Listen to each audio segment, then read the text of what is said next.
اعوذ باللہ من الشیطان الرجیم، بسم اللہ الرحمن الرحیم۔ تمام دیکھنے اور سننے والوں کو میری طرف سے بادب السلام علیکم۔ مجھے امید ہے کہ آپ جہاں بھی ہوں گے خیریت سے ہوں گے۔ اگر خدا نخواستہ کسی تکلیف، پریشانی یا بیماری میں ہیں تو اللہ تعالیٰ آپ کو شفا عطا فرمائے، سکون عطا فرمائے، ذہنی اور قلبی سکون عطا فرمائے، ہمیشہ خوش و خرم رکھے اور ایمان کی حالت میں رکھے۔ آج کل چونکہ عاشور کے دن چل رہے ہیں، اس موضوع پہ بہت زیادہ بات کرنے کو دل کرتا ہے، لیکن جب نظر پڑتی ہے اس واقعات پر تو آنکھ نم ہو جاتی ہے، بات کرنی مشکل ہو جاتی ہے۔ افسوس سے کہنا پڑ رہا ہے کہ ایک شخص جو بڑی لمبی داڑھی رکھی ہوئی ہے اور کافی تعداد بھی لوگ ان کے سامنے بیٹھ کے ان کی تعریف کر رہے ہیں، تو وہ فرما رہے ہیں کہ یزید نے افسوس کا اظہار کیا تھا کہ میں یہ نہیں چاہتا تھا کہ یہ غلطی سے ہو گیا، تو چونکہ یزید نے غلطی مان لی ہے تو ان کو یزید کو بریت مل گئی ہے۔ بہت دکھ ہوا ان کے الفاظ پہ۔ چلو دنیا میں تو انہیں چند ہزار لوگوں میں واہ واہ مل گئی، لیکن یہ نہیں پتا کہ جس رب کے پاس جانا ہے وہاں کیا سلوک ہوگا۔ اگر امام حسین ان کی یاد نہیں منا سکتے تو ان دل تو نہ دکھائیں۔ امام زین العابدین اور بی بی زینب، انہوں نے جو دکھ دیکھے ہیں اس کا بیان نہیں کیا جا سکتا۔ حضرت زین العابدین نے ہر ظلم ہوتے ہوئے دیکھا، خیموں میں آگ لگتے ہوئے دیکھی، جس کو جاتے ہوئے دیکھا پھر اس کا لاشا ہی واپس دیکھا، بھوکے پیاسے شہید ہوتے ہوئے لوگوں کو دیکھا۔ کیا منظر تھا، کتنا خون کے آنسو روتا ہے جب وہ یاد آتا ہے۔ اور جب آپ چلے تو بی بی زینب اور حضرت امام زین العابدین رحمۃ اللہ علیہ کوفہ کے بازاروں میں، گلیوں میں خطاب دیتے آئے، اور یزید کو اس بات کی خبر مل چکی تھی، اسی لیے اس نے رویہ نرم رکھا، لیکن فطرت سے مجبور تھا۔ جب حضرت امام حسین علیہ السلام کا سر اقدس سامنے رکھا گیا تو اس پلید ملعون نے چھڑی کے ساتھ آپ کے دنداں مبارک کو چھیڑا اور فخر سے کہا کہ آج میرے آباء و اجداد بہت خوش ہوں گے کہ آج میں نے بدلہ لے لیا ہے۔ تو اس وقت ایک صحابی رسول صلی اللہ علیہ وآلہ وسلم حیات تھے، وہ اٹھ کھڑے ہوئے، کانپتے ہوئے اٹھ کھڑے ہوئے اور کہنے لگے کہ باز آ جا اپنی اس حرکت سے، میں نے اپنی آنکھوں سے دیکھا ہے کہ نبی پاک صلی اللہ علیہ وآلہ وسلم نے ان ہونٹوں کو اپنے ہونٹوں سے پیار کیا ہے، اور کانپتے ہوئے اس محفل کو چھوڑ کے چلے گئے۔ اب ذکر شروع ہو گیا کہ میں نے تو امام حسین ان کو قتل نہیں کیا، تو پھر یہ بحث چھڑی کہ کس نے قتل کیا۔ نام آتے چلے گئے، خولہ کا نام آیا، اس نے کہا جی میری تو ان کے ساتھ کوئی دشمنی نہیں تھی، میں سر محفل کہہ رہا ہوں کہ میں نے ان کو قتل نہیں کیا، اس نے کیا۔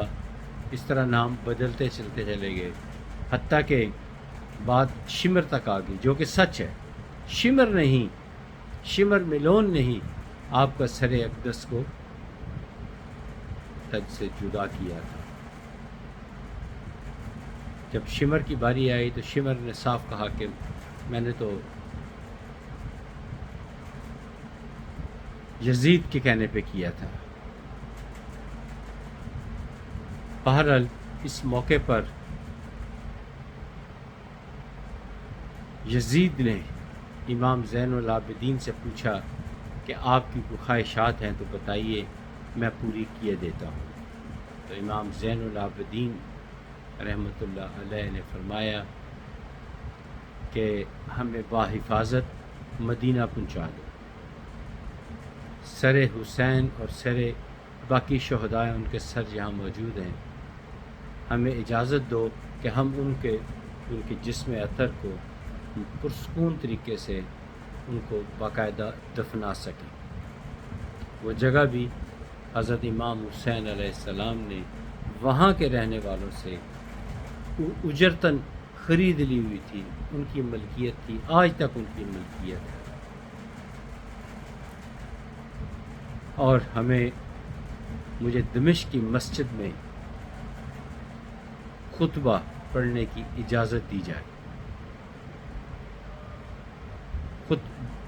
خطبہ دینا تو پھر اہل بیت پہ ختم ہے، ایسے بولتے کہ منہ سے موتی جھڑتے تھے۔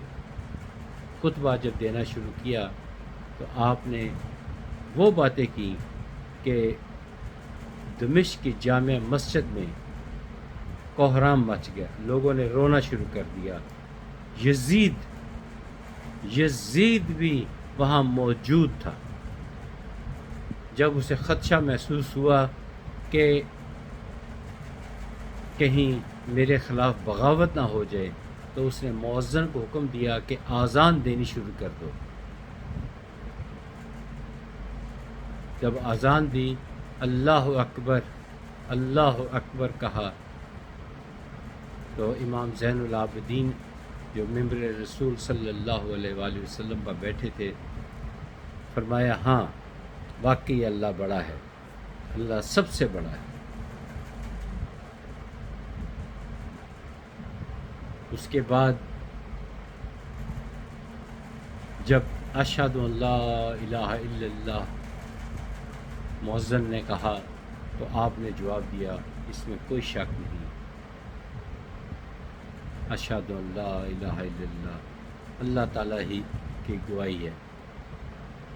پھر جب یہاں تک پہنچے مؤذن اشہد ان محمد الرسول اللہ، تو آپ نے فرمایا اشہد ان لا الہ الا اللہ پہ فرمایا تھا کہ ہم نے ہی اپنے خون سے اشہد ان لا الہ الا اللہ کو زندہ رکھا ہوا ہے۔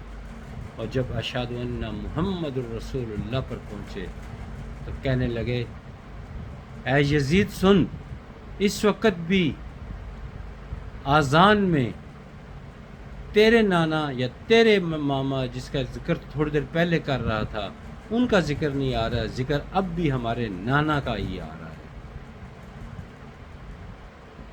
بہرحال ہمت نہیں ہو رہی مزید بولنے کی، بڑا دکھ بھرا یہ واقعہ ہے۔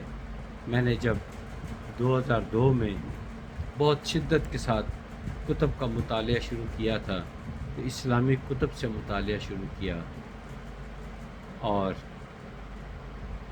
دل برداشتہ ہو کر چھوڑ دیا۔ وجہ یہی تھی،